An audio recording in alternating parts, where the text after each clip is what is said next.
Histoire vraie, la sirène de Kayi. Dans le village de Kayi, au bord du fleuve Congo, les anciens racontaient une histoire interdite. Chaque nuit de pleine lune, une créature aux cheveux longs comme des algues et aux yeux brillants comme des émeraudes sortait des eaux. On l'appelait la sirène de Kayi. On disait qu'elle chantait des mélodies capables d'envoûter quiconque les entendait. Ses promesses étaient séduisantes, richesse, pouvoir, beauté éternelle, mais personne ne revenait jamais après l'avoir suivie. Un jeune pêcheur nommé Benoît, fatigué de la pauvreté, osa défier les avertissements des anciens. Une nuit, il resta seul au bord du fleuve. Comme prévu, la sirène apparut. Sa voix douce le fit trembler. « Viens, Benoît, dans mon royaume, tu n'auras plus jamais faim.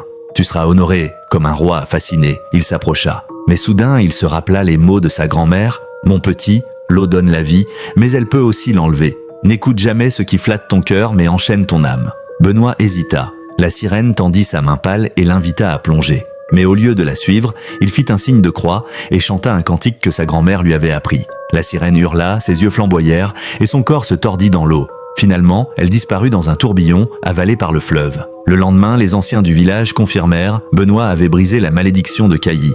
Pendant des générations, la sirène avait séduit et englouti les âmes des hommes avides. Mais face à la foi et à la sagesse transmise par les ancêtres, son pouvoir s'était effondré. La véritable richesse n'est pas dans les promesses trompeuses des esprits, mais dans la sagesse, le courage et l'héritage de nos anciens. L'avidité conduit à la perte, mais la foi et la mémoire sauvent.